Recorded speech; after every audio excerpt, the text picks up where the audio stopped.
ఢిల్లీ మద్యం కేసులో CBI arrest చేసింది ఎమ్మెల్సీ కవితని. ఆల్రెడీ ఈడీ కస్టడీలో ఉన్నారు, బట్ మళ్ళీ అరెస్ట్ చేశారు.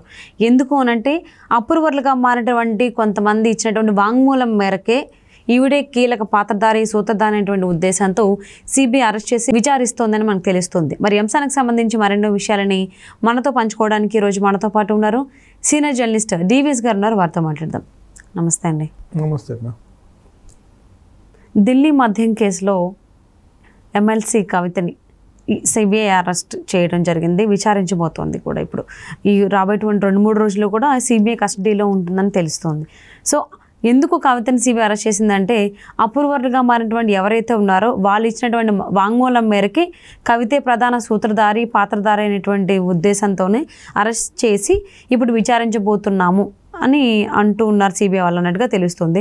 దీని గురించి ఏమంటారు పూర్తి వివరాలు? శరత్ చంద్రారెడ్డి ఇచ్చిన వాంగ్మూలం మేరకే కవిత అరెస్ట్ జరిగిందని, దీని వెనుక జగన్మోహన్ రెడ్డి పాత్ర కూడా ఉందని, విజయసాయి రెడ్డికి శరత్ చంద్రారెడ్డికి ఉన్న బంధుత్వం, మనం ఏ విధంగా జగన్మోహన్ రెడ్డి ప్రమేయంతోనే శరత్ చంద్రారెడ్డి ఈమె పేరు బయటపెట్టినట్టుగా, ఇప్పుడు అప్రూవర్గా అతను ఇచ్చిన వాంగ్మూలం ఏంటి, ఎందుకు అప్రూవర్గా శరత్ చంద్రారెడ్డి మారాడు, కవిత కూడా మనకు అరెస్ట్ అయ్యి తను జైలుకు వెళుతూ మీడియాను ఉద్దేశించి మాట్లాడిన మాటలు మీకు గుర్తుండే ఉంటాయి.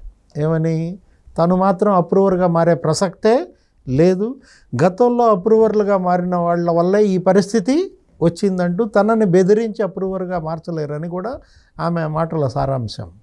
ఇప్పుడు నిన్న కూడా ఏం జరిగింది, సిబిఐ కస్టడీ అడిగింది, దానిపైన కస్టడీకి ఇవ్వటానికి వీల్లేదు అని చెప్పి వాళ్ళు వేశారు. ఎవరు, కవిత అడ్వకేట్ మెహిత్ రావు ఎవరో ఉన్నారు. ఆ వాదోపవాదాలు విన్న తర్వాత జడ్జి ఏమని చెప్పారు, వెంటనే కస్టడీకి ఇచ్చింది. సిబిఐ 5 రోజుల కస్టడీ అడిగింది, కానీ కోర్టు 3 రోజుల కస్టడీయే ఇచ్చింది.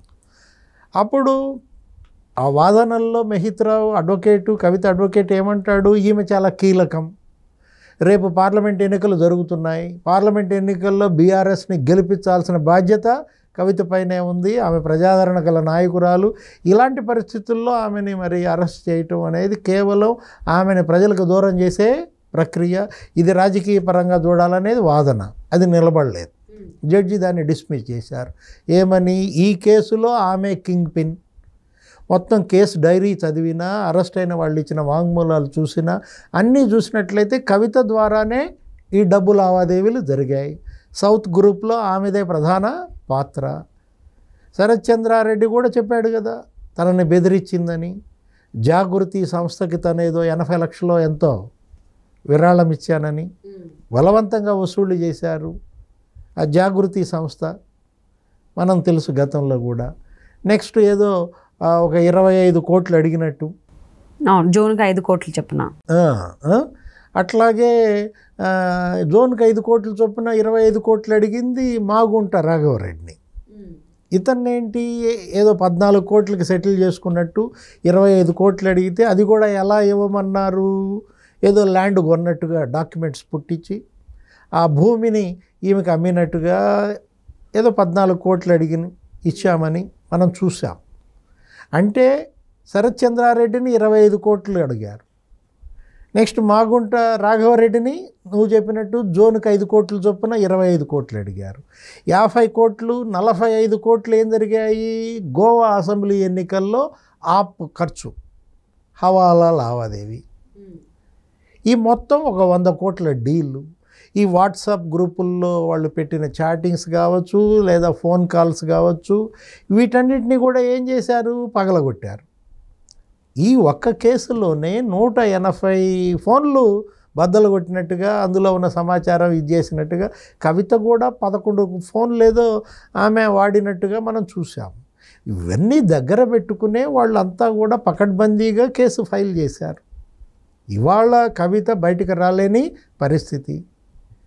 ఏదో విధంగా ఆమెను బయటకు తీసుకురావాలనే ప్రయత్నం ఇక్కడే విఫలమవుతోంది. ఇప్పుడు నిన్న మెహిత్ రావు ఎప్పుడైతే కేసు డిస్మిస్ అయిందో వెంటనే ఏం చేశాడు, ఓకే అట్లయితే 15 నిమిషాలు మెహిత్ రావుతో మాట్లాడే వెసులుబాటు ఇవ్వాలి, లేదు ఈవినింగ్ 6 to 7 బ్రదర్ కేటీఆర్తో, భర్త అనిల్తో మాట్లాడే అవకాశం ఇవ్వాలి. సిబిఐని అక్కడ ఆ సమయంలో ఉంచకూడదు. అసలు సిబిఐ విచారణ మొత్తం సీసీ కెమెరా పెట్టాలి, సీసీ ఫుటేజీ భద్రపరచాలి. అంటే ఏంటి, కవితని మ్యాన్ హ్యాండ్లింగ్ చేస్తారనా?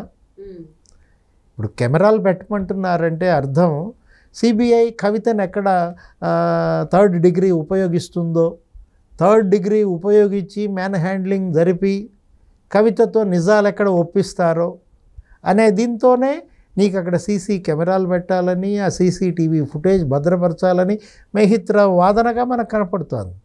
వాటన్నిటికి కూడా ఒప్పుకుంది ఏది, న్యాయస్థానం. ఇప్పుడు ఇవాళ కవిత ఏడాదికైనా బయటకు వస్తుందా? ఏడాదికైనా. ఎన్నాళ్ళు ఆమెను ఖైదు చేస్తారో మనకు అర్థం కాని పరిస్థితి. ఇప్పుడు 15 దాకా కస్టడీకి ఇచ్చారు. ఇప్పటికి కవిత అరెస్ట్ అయ్యి ఎన్నాళ్ళైంది? ఆల్మోస్ట్ ఇంకొక 2 రోజులు పోతే నెల అయిపోతుంది. నెల రోజుల్లో మరి తిహార్ జైల్లో ఆమె ఉందంటే నెల రోజులుగా. ఇంతకుముందు అరెస్ట్ అయ్యి ఇదే కేసులో తిహార్ జైల్లో ఉన్నటువంటి సిసోడియా ఇప్పటికీ బయటికి రాలేదు. సిసోడియా అరెస్ట్ అయ్యి ఏడాది దాటిపోయింది. ఏంటి, నీకు లాస్ట్ ఇయర్ ఫిబ్రవరికి అరెస్ట్ అయితే ఇప్పుడు ఏప్రిల్ వచ్చేసింది. నీకు 14 నెలలుగా అతను జైల్లో ఉన్నాడు. మరి కవిత ఇంకెన్నాళ్ళు జైల్లో ఉంటుంది? ఏడాదైనా కవిత బయటకు వస్తుందా రాదా? కేసీఆర్ ఎందుకు ఇంత మౌనంగా ఉంటున్నాడు? తన కూతుర్ని కాపాడుకోవటం కోసం, తన కూతుర్ని బయటకు తేవడం కోసం కేసీఆర్ మాజీ ముఖ్యమంత్రి పరంగా ఎటువంటి చర్యలు లేవే. ఆయన ఏదో సింపుల్గా ఎవరో పిల్లని ఎత్తుకుపోయినట్టుగా ఆయన మానాన్న ఆయన ఫామ్ హౌస్కే పరిమితం అవటమా, నంది హిల్స్కే పరిమితం అవటమా, తనేదో అభ్యర్థుల మార్పులు లేకపోతే రేపటి కార్యాచరణ మనం కూడా చూసాం. సూర్యాపేటలో సభ లేదు, రైతులతో ఎజెండాగా తీసుకుని రైతు ఆత్మహత్యల మీద ఆయన అడ్రస్ చేయటం అంతే తప్ప తన కూతురు ఎందుకు జైలుకి వెళ్ళింది, ఎందుకు ఇంత కక్ష సాధిస్తోంది మోడీ ప్రభుత్వం తన పట్ల, తన పార్టీ పట్ల, తన కుటుంబం పట్ల? Why KCR not targeting Modi? ఇప్పటి వరకు నరేంద్ర మోడీని కానీ, అమిత్ షాని కానీ, కేంద్ర ప్రభుత్వాన్ని కానీ దారుణంగా మాట్లాడకుండా ఎందుకు వదిలేస్తున్నాడు, ఉపేక్షిస్తున్నాడు కేసీఆర్? అంటే అవినీతి కుంభకోణంలో కూతురు మరి మెడలోతు కూరుకుపోయిన పరిస్థితుల్లో బయటకు తీసుకొచ్చే పరంగా తండ్రి ప్రయత్నం ఎందుకని మిన్నకుంటున్నారు? లేదు, సరే తన పార్టీ నాయకురాలుగా చూసిన ఎమ్మెల్సీ, గతంలో ఎంపీగా చేసిన బిడ్డ, ఆమెను బయటకు తీసుకొచ్చే పరంగా అధ్యక్షుడిగా మరి కేసీఆర్ ప్రయత్నం ఏది? కేటీఆర్ ఓకే, కేటీఆర్ ఢిల్లీలో ఉంటున్నాడు, కలుస్తున్నాడు, చెల్లెలు యోగక్షేమాలు, అది వేరే విషయం, వర్కింగ్ ప్రెసిడెంట్గా.